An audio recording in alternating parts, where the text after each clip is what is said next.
boleh nggak sih Ustaz ngejar keinginan duniawi tapi tetap dalam syariat Islam, atau tetap punya keangan-angan atau harapan akhirat atau surganya Allah Subhanahu wa taala?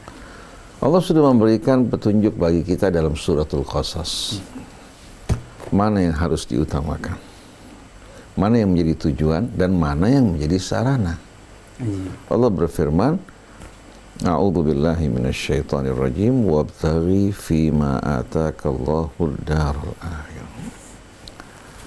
Allah menjadikan kehidupan kita di atas dunia ini sebagai ladang. Ladang bagi kita untuk bercocok tanam. Siapa yang bersungguh-sungguh bercocok tanam, menanam hal-hal yang bermanfaat, pasti dia akan mendapatkan peruntungan. Tapi siapa yang mengabaikan perannya sebagai khalifah di muka bumi, menjadikan kehidupan sebagai ladang, sedangkan hari akhirat sebagai tujuan, maka dia orang yang akan menyesali waktunya yang disia-siakan. Oleh karena itu Allah bersumpah dalam suratul Asri, wal asri innal insana lafi khusrin, untuk mengingatkan bahwasannya waktu ini merupakan modal hidup kita yang paling berharga.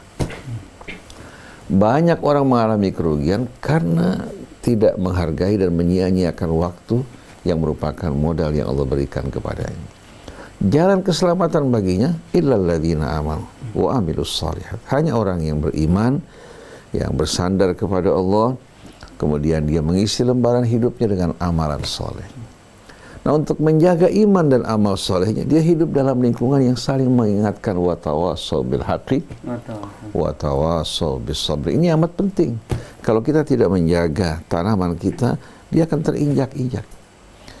Oleh karena itu perlu bagi seorang mukmin, ya, di samping dia menjaga imannya dan selalu beramal soleh, hidup dalam lingkungan yang akan selalu mengingatkan dirinya di saat dia lupa, yang mendukungnya pada saat dia lemah, menghiburnya pada saat dirinya dalam keadaan bersedih ataupun berduka.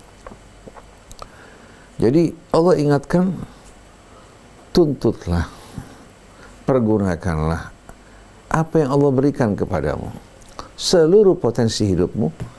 Yang paling utama membangun akhiratmu, karena itu merupakan kehidupan akhir yang sebenarnya, merupakan tempat di mana Allah Subhanahu wa taala akan melimpahkan balasannya dengan penuh kenikmatan bagi hambanya yang beriman, dan hukumannya bagi mereka-mereka yang ingkar dan lupa. Dan kehidupan di hari akhir nanti tiada batas. Maka sungguh beruntung, berbahagia orang-orang yang sukses menjalankan amanat hidupnya dalam kehidupan dunia ini. Dia menjadikan dunia sebagai lautan, amal-amal solehnya sebagai bahtera, berlayar menuju akhir dan tujuannya. Di sana Allah Subhanahu wa taala menyambut dirinya. Ya ayyatuhan nafsul mutmainnah, irji'i ila rabbiki radiyatan mardiyah fadkhuli fi ibadi. Kenapa Allah memanggilnya an-nafsul mutmainnah? Kan dalam perjalanan hidupnya dia selalu bersama Allah, jiwanya tentram karena dia bersandar, berpegang kepada Allah. Tidak dibuat gelisah resah oleh kehidupan dunia, karena dunia bukan tujuannya. Jadi tuntutlah, pergunakanlah apa yang Allah berikan kepadamu dalam kehidupan dunia untuk membangun akhirat. Tapi Allah ingatkan, wala tansa nasibaka minad dunya. Jangan kau lupakan bahagiamu dari kehidupan dunia ini. Allah ciptakan berbagai macam nikmat sebetulnya untuk orang yang beriman. Nikmati, tapi dengan bersyukur kepada Allah.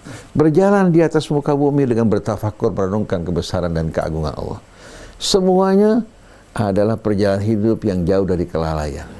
Pada saat dia menikmati nikmat, dia bersyukur pada Allah. Di saat menghadapi cobaan, dia bersabar.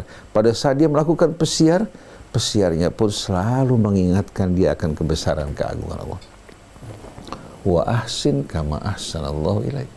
Perbuat baiklah engkau sebagaimana Allah telah memperlakukan kamu dengan baik.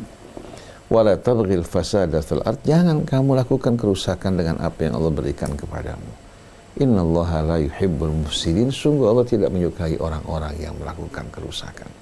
Ini bekal petunjuk yang Allah ajarkan buat kita semua. akhirat sebagai tujuan akhir kita, dunia sebagai sarana, baik kita seorang dokter, seorang insinyur, seorang pedagang, seorang pengusaha, seorang pejabat, dia tidak lupa ya, dengan amanat yang Allah berikan kepadanya untuk membangun akhiratnya, untuk hidup bersama hamba-hamba mulia yang kelak akan betul-betul menikmati kebahagiaan yang sejati, bukan kebahagiaan yang semu sebagaimana kehidupan dunia yang selalu dihantui ketakutan, keresahan, dan kegelisahan. Wallahu a'lam.